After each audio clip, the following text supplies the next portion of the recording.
Jemaat yang terkasih, Shalom. Apalah arti ibadahmu, tema kita pada sore hari ini. Realita kehidupan orang percaya berhadapan dengan dua hal, ritual dan spiritualitas. Penciptaan dunia ini menceritakan bahwa manusia pertama Adam dan Hawa belajar untuk mengenal Allah dalam sebuah perjumpaan di Taman Eden. Dalam perkembangan selanjutnya, Kain dan Habel, anak dari Adam dan Hawa, mengenal sebuah ritual, yaitu ritual Mesbah, di mana mereka ada untuk beribadah dan persembahkan kurban, memuji dan memuliakan nama Tuhan. Meskipun dalam kehidupan Kain dan Habel selalu berbeda, kita tahu bagaimana Kain iri terhadap kehidupan peribadahan dari Habel yang begitu tulus untuk mempersembahkan kehidupan bersama dengan Allah, sehingga menimbulkan iri hati dan ia membunuh Habel. Waktu bersamaan kita semua tahu bahwa orang-orang Israel ada di Mesir. Mereka hilang dari sebuah ritus mereka kepada siapa mereka beribadah. Mereka hidup di bawah kekuasaan Firaun, sehingga dalam seluruh rencana Allah, bangsa Israel yang 350 tahun hidup di Mesir dipulihkan. Di padang gurun itulah kurang lebih 40 tahun mereka belajar lagi untuk membangun ritual mereka. Apa ritual mereka? Mereka membangun lagi Mesbah, tempat mereka mempersembahkan kurban. Mereka membangun kemah-kemah untuk mereka beribadah sebagai sebuah komunitas. Sampai di tanah Kanaan dalam penggembaraan 40 tahun, hidup para hakim-hakim. Para hakim-hakim ini mengatur seluruh kehidupan orang Israel, mulai dari tanah tempat tinggal hingga tata cara hidup mereka. Kehidupan mereka di padang gurun yang mengembara sekarang harus tinggal sebagai sebuah bangsa yang menetap atau tidak nomaden lagi. Perjalanan kehidupan orang Israel dari sampai di kemah-kemah saja. Dalam kehidupan tiga raja, Saul, Daud, dan Salomo, Daud merencanakan ada sebuah bait Allah yang menjadi pusat peribadahan mereka. Maka Daud merencanakan, oke, kita bangun bait Allah dalam bentuk bangunan, bukan lagi kemah-kemah itu, tetapi dia diwujudkan oleh Daud. Daud merencanakan, dan yang diwujudkan itu adalah Salomo. Salomo berhasil membuat sebuah bait Allah yang sangat besar. Dan di saat di bait Allah inilah di Yerusalem ini, Salomo menjadikan Yerusalem ini sebagai pusat peribadahan. Meskipun ada maksud terselubung juga dari Daud dan Salomo bahwa bait Allah itu adalah pusat politik juga. Jadi bagaimana politik dan agama itu menyatu di bait Allah itu. Ya, apabila salah dan mudah dibalik. Nah, bagaimana bait Allah itu benar-benar menjadikan pusat dari seluruh peribadahan orang-orang Israel, ini juga tidak mudah. Ya, bahwa orang Israel setiap tahun, setiap perayaan menuju ke Yerusalem dari berbagai macam tempat. Mereka beribadah di sana dalam ritual mereka. Dalam perkembangan memasuki perjanjian baru, kita tahu ada sinagoge, bangunan-bangunan kecil, tempat beribadah, tempat belajar, tempat mengajar, hingga kita kenal dalam abad kekristenan berkembang di sebuah desa namanya, di situ ada sebuah gereja yang berkembang sampai hari ini. Apa yang ingin dikatakan? Perkembangan ritual kehidupan kita sebagai orang yang percaya ini tentu dia bermetamorfosa. Dia berbentuk pelan-pelan seperti kepompong, dari hidup di padang gurun, buat kemah di padang gurun, menjadi bait Allah. Saat ini kita mengenal sebagai gedung gereja. Apa yang ingin dikatakan kepada kita? Yang pertama, tema kita hari ini mengatakan apa arti ibadah. Pertanyaannya adalah, apa dalam peribadahan kita di gereja kita berjumpa dengan Tuhan? Karena sebenarnya harapan dari seluruh ritus-ritus itu, dari seluruh ritual yang dibuat, mau di kemah, mau di bait Allah, mau di mesbah, satu saja sebagai tujuan.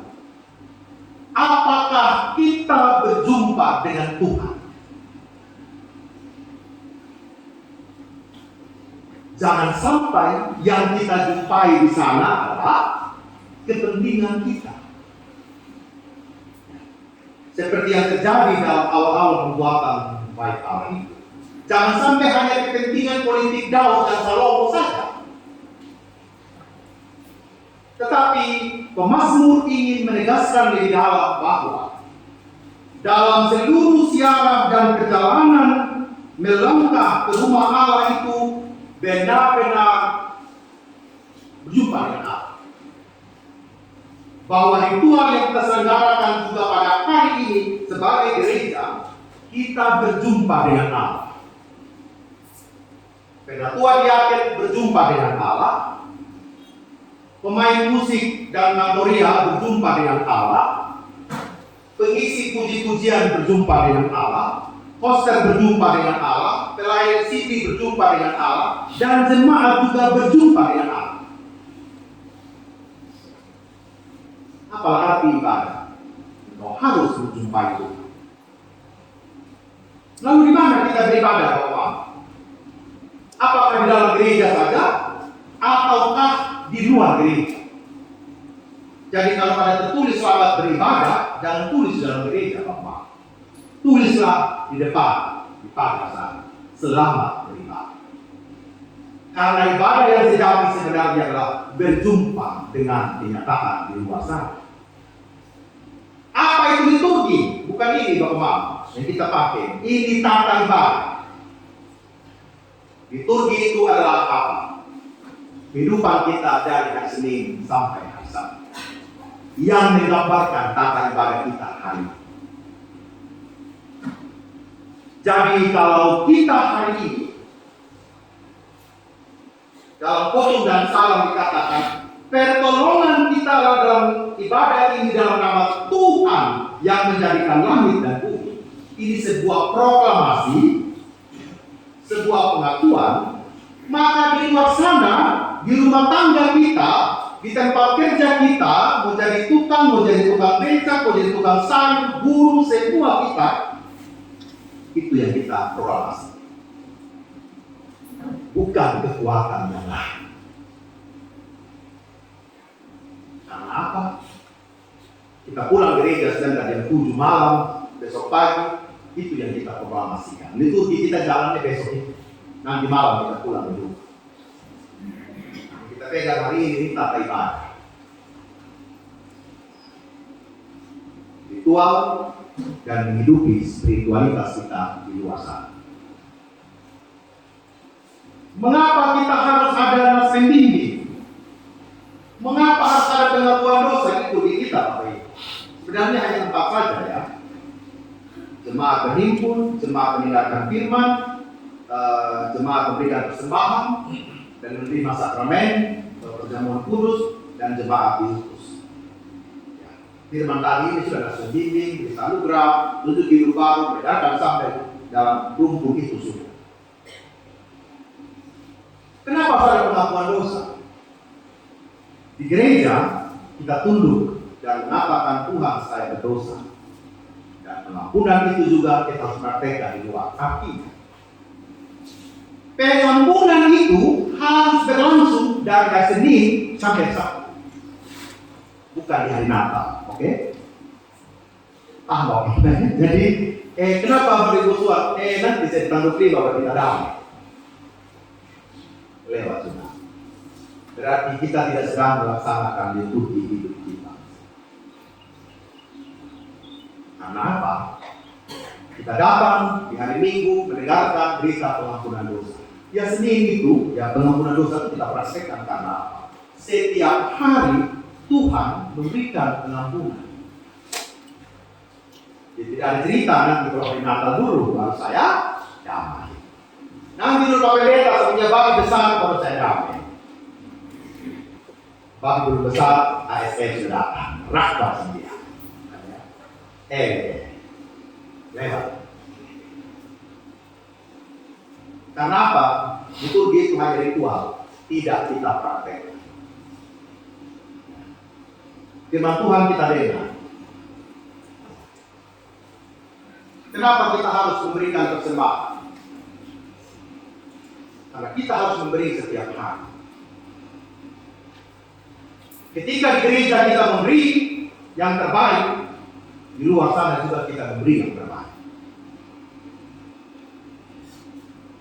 Jadi persembahan yang kita praktikkan di gereja, kasih kolektor di kantong persembahan, itu juga yang kita praktikkan di luar sana sebagai liturgi kita yang hidup.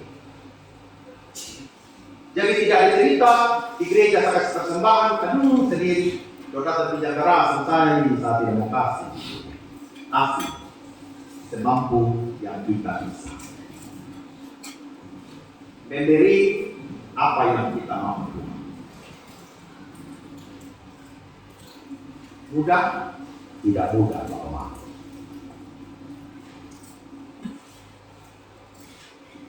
Bank Indonesia datang promosi. Kalau kasih persembahan itu dibuat taruh di amplop lah gitu. Kita kalau tidak lupa di uang taruh persembahan belum mantap. Ya, ini kita bisa evaluasi. Ya di luar sana kita bisa mengatakan kita pemberian begini. Kalau gitu ya, dia sudah lupa kita kasih sama orang. Bisa saja. Karena kita praktek di gereja begitu, otomatis bisa di luar sana kita praktek yang begitu. Di gereja kita kasih mungkin dari sisa belanja, di luar sana juga ya, karena sisa juga bisa kasih sudah.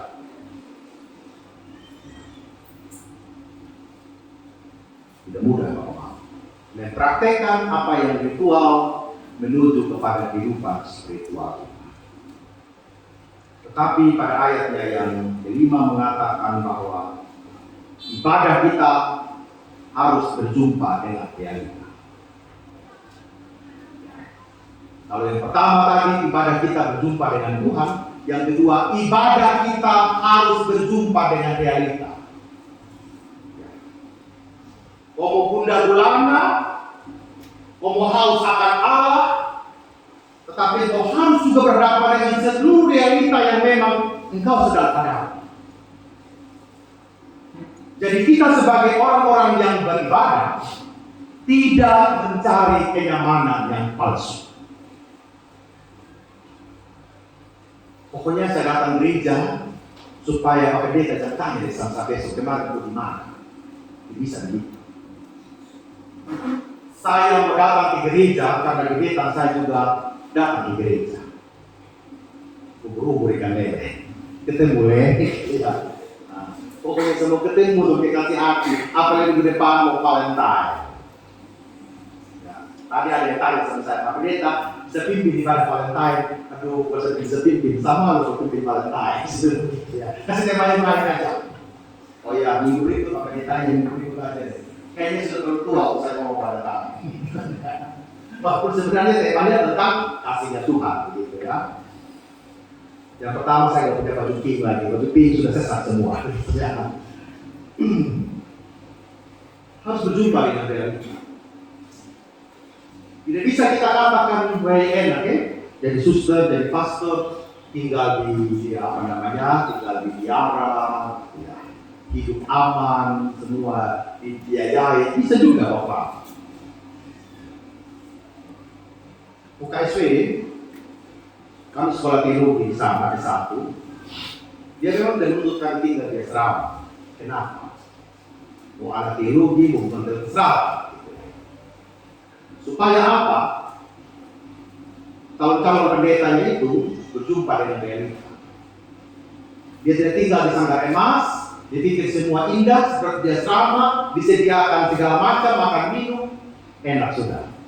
Tapi kau harus berjumpa dengan realita, merasakan bagaimana uang makan habis, merasakan ditagih oleh ibu kos uang kos, merasakan dan berjumpa dengan orang yang berbeda-beda. Itulah realita.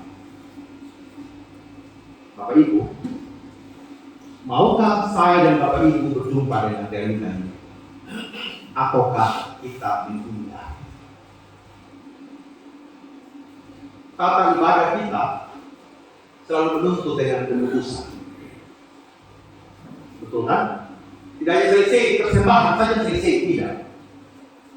Jadi kehidupan ibadah orang Kristen adalah kehidupan yang diutus dan menjadi dekat. Makanya ada keputusan dari dekat yang ibadah. Di awal kita proklamasikan ibadah ini dalam nama Bapa, Anak, dan Roh Kudus. Kita sekarang juga ibadah sejati itu yang mau jalan keluar sana. Jangan keenakan dengan firman gereja, kita lupa apa tugas dan panggilan kita di masyarakat. Bapak Ibu dan saudara-saudara yang terkasih, pertanyaannya adalah dalam memaknai ibadah ini, siapkah saya dan Bapak Ibu diutus ke dunia ini?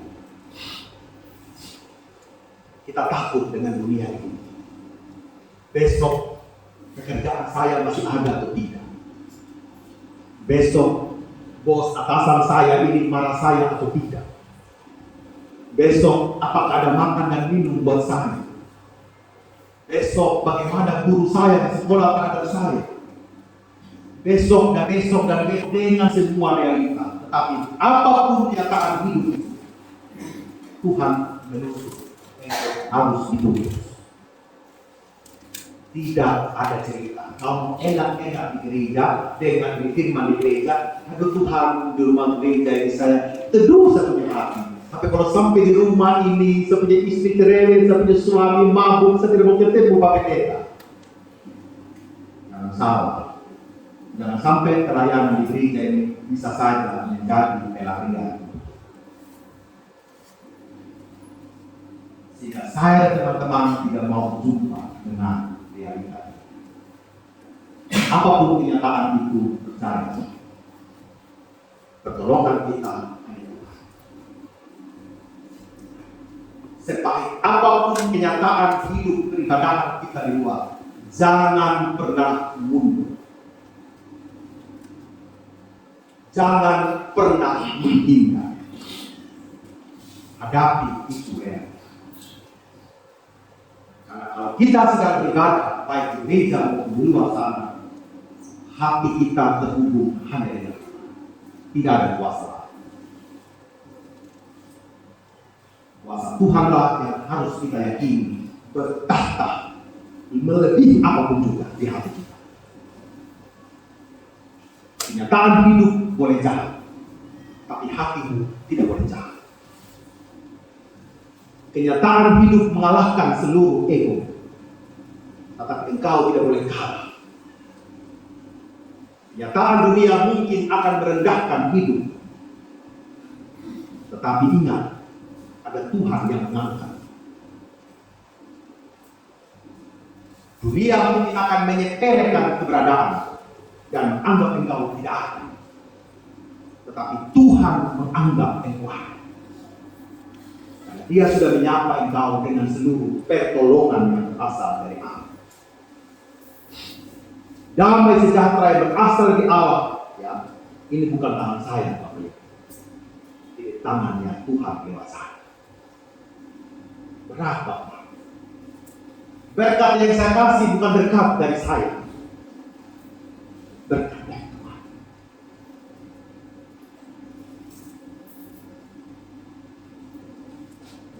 mimbar ini simbol kehadiran Allah. Dulu Pak Mama Maura ditanya, dari mimbar atau dari bawah dulu dalam kehidupan pernikahan? Dari mimbar ya? Jadi pertanyaan dari mimbar. Itu artinya apa? Tuhan yang tanya dengan hidup pernikahan. Teman-teman yang sini, pendeta tanya dari mana dulu? Dari mimbar ya? Bukan dari meja pertemuan kan?